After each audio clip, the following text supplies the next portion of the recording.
Gold medal वाली बहू। सपना के पिता एक गरीब किसान थे। माँ पिता खेत में काम करते तो पीछे से सपना गांव के बच्चों के साथ हॉकी खेलती। एक दिन शाम को, सारा दिन खेलती रहती है, ये नहीं कि छोटे भाई को संभाले। माँ पता है, मैंने आज हॉकी में पास के गांव के लड़कों की टीम को हरा दिया। अरे वाह वाह मेरी बेटी, शाबाश। ये ले कर रुपया, जा जाकर टॉफी खा ले। सपना खुशी से पिता के गले लग जाती है और बाहर चली जाती है। अरे तुम इसको बिगाड़ रहे हो, मैं ना इसकी शादी ही करा दूंगी। ऐसा कैसे शादी करा देगी? हाँ, अभी तो उम्र खेलने की है। माँ बड़बड़ करती वहां से निकल जाती है। लेकिन शाम को उन लोगों के घर कुछ लोग आते हैं। अरे राम सुखिया, जरा ये तो बतलाओ, सपना के बारे में क्या सोचा है? अरे क्या सोचना है मास्टर जी, पढ़ रही है, जितना पढ़ सकती है पढ़े, फिर शादी करवा देंगे, कोई अच्छा सा गांव का ही लड़का देख लेंगे। अरे तुम तो उसके पिता हो, तुमको कुछ नहीं पता? माँ घबरा जाती है। अरे का मास्टर जी, का पता नहीं, का हो गया? हम तो इनसे पहले ही बोल रहे थे कि लड़की की जात है, संभाल लो। अरे भाभी जी, आप भी ना कभी अच्छा भी सोच लिया करो। अरे सपना क्या खेलती है हॉकी, बड़े से बड़े आदमी भी नहीं जीत पाते हैं उससे। कल गांव में एक टीम आ रही है, लड़कियों की हॉकी खेलने उसे भेज देना, वहां शायद कुछ बात बन जाए। अरे ना ना मास्टर जी, कोई खेल वेल नहीं करवाना हम लोगों को, वो भी शहर के लोगों के साथ तो बिल्कुल भी ना। शहर के लोगों को ना कोई भरोसा नहीं होता मास्टर जी। अरे कैसी बात कर रही हो सपना की माँ, बुरा आदमी तो हर जगह मिल जाएगा, उसके लिए शहर का और गांव का। हाँ हाँ मास्टर जी, हम लोग तैयार हैं, कल आ जाएगी सपना वक्त से। माँ के लाख मना करने पर भी पिता सपना को हॉकी टीम के लिए भेज देते हैं। शाम को सपना वापस आती है, लेकिन लट के मुंह से। और क्या हो गया, मार खाई हो का? कौन मारेगा हमें? कोई मार वार खाकर नहीं आए। अरे फिर शकल पर 12 क्यों बजे हैं, बताओगी? देखो माँ, आप समझोगी नहीं, बताकर फायदा क्या है? अरे बिटिया रानी, हम तो समझेंगे ना, हमें ही बता दे। सपना पापा के गले लग जाती है। पापा, मैं ना सिलेक्ट हो गई हूँ भारत की हॉकी टीम में खेलने के लिए। अरे वाह, ये तो बहुत ही खुशी की बात है मेरे बच्चे। फिर मेरी गुड़िया काहे परेशान है? पापा, मुझे दिल्ली जाना पड़ेगा आगे की प्रैक्टिस के लिए। माँ जो सारी बात सुन रही होती है, जोर से चिल्लाती है।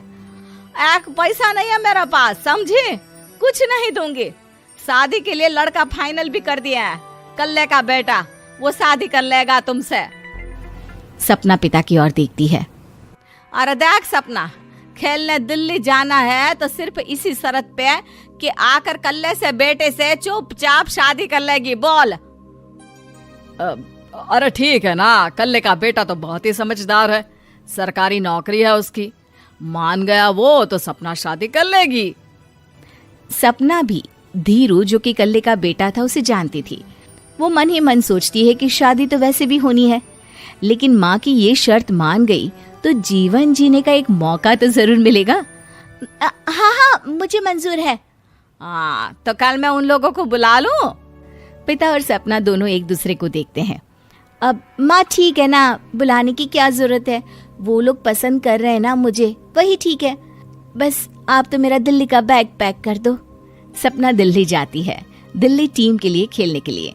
सपना खूब अच्छा खेलती है और गोल्ड मेडल जीत कर आती है। जब वो गांव आती है तो उसका जोरदार स्वागत होता है।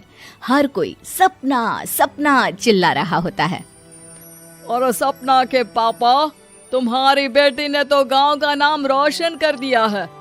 गांव की तरफ से तुम लोगों को गांव में पक्का मकान और सपना को परिषद में पक्की नौकरी देने के लिए हम तैयार हैं। अरे वाह वाह, पक्का मकान, ये तो बहुत अच्छी बात है, लेकिन सपना की नौकरी नहीं चाहिए हमें। हाँ, कैसी बात कर रही हो सपना की माँ? लड़की की नौकरी रहेगी तो अपने पैरों पर खड़ी रहेगी, किसी के आगे झुकने की जरूरत ना पड़ेगी। अरे चुप रहो, हम तो नौकरी ना करते हैं, पर मजाल है कि किसी के आगे झुके हो। ना ना, हमारी बेटी नौकरी नहीं करेगी। पिता लाख समझाते हैं लेकिन माँ नहीं मानती। और फिर वो दिन भी आ जाता है जब सपना को अपने कहे अनुसार लड़के से शादी भी करनी पड़ती है। ससुराल में। ए बहू, तू रोज रोज सुबह कहाँ जाती है? घर का सारा काम निपटा कर कहाँ भागती है? माँ का घर तो पास ही है, वहीं निकल जाती है क्या? नहीं माँ जी, मैं हॉकी खेलने जाती हूँ, मुझे खेलना पसंद है। खेलना पसंद है? अरे कैसी बात कर रही है बहू, शादी के बाद तो कोई लड़की खेलती फैलती नहीं है, वो घर का काम काज देखती है। सपना कुछ नहीं कहती। वो एक रोज कमरे में अपनी अलमारी ठीक कर रही होती है कि तब सुनो, वो जो लटक रहा है ना, क्या बोलते हैं उसे? मेडल। सपना पति की बात सुनकर खुश हो जाती है, उनके पास जाती है। मैं सोच ही रही थी कि तुमने कभी पूछा क्यों नहीं। ये मेडल है, मैंने जीता है, पता है, हॉकी में। बड़ा मैदान, बहुत से लोग, 2 टीम और फिर शुरू होता है जुनून। पता है, लगता है जैसे बस जिंदगी यही है, खेलते रहो, भागते रहो, दौड़ते रहो और लक्ष्य को पालो। सुनो ना, मैं ना भारतीय टीम के लिए खेलना चाहती हूँ।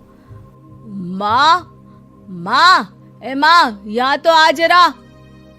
सपना हैरान हो जाती है कि ये क्या हो गया, पति अचानक से माँ को क्यों बुला रहा है। हाँ बेटा, क्या हो गया? काहे गला फाड़ रहे हो? माँ, ये सपना क्या कह रही है? अरे बीवी तो बोलती ही रहती है बेटा, लेकिन क्या हो गया, चिल्ला क्यों रहे हो? ऐसा क्या बोल दिया इसने?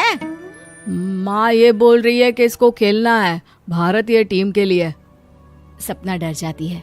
नहीं माँ जी, मैंने कहा कि मैं चाहती हूँ कि वो मैं बोला था ना, शादी के बाद कोई खेलता नहीं, घर का काम काज देखता है, लेकिन फिर भी। नहीं माँ जी, ठीक है, मैं घर का काम देखूंगी, कल से मैं खेलने भी नहीं जाऊंगी, माफ कर दीजिए। सपना पति की तरफ देखती है जो माँ की तरफ देख रहा होता है। उसे गुस्सा तो आता है, लेकिन करती भी तो क्या, सास के सामने कैसे पति की क्लास लगाती। अरे बेटा, अब क्यों घूरे जा रहे हो बहू को? माँ, अभी इस बात का फैसला करके जाना, वरना ये तो तेरे कमरे से जाने के बाद मुझे। अब चुप हो जाइए आप, छोटी सी बात का बतंगड़ मत बनाइए। छोटी सी बात? बहू, ये कोई छोटी बात नहीं है। जो लड़की दिल्ली के लिए गोल्ड मेडल ला सकती है, वो देश के लिए भी तो गोल्ड ला सकती है ना। हम लोगों को किसी चीज की कमी नहीं है बहू, घर का काम तो कोई भी कर लेगा, लेकिन देश का नाम रोशन करने के लिए सपना चाहिए। जा बहू, तेरी ट्रेनिंग का सारा इंतजाम तेरे पति ने कर दिया है, जा खेल और देश का नाम रोशन कर। सपना की आंख में आंसू आ जाते हैं। वो सोचती है कि बेटियों को मायके के साथ अगर ससुराल में भी सहयोग मिले तो ऐसा कोई काम नहीं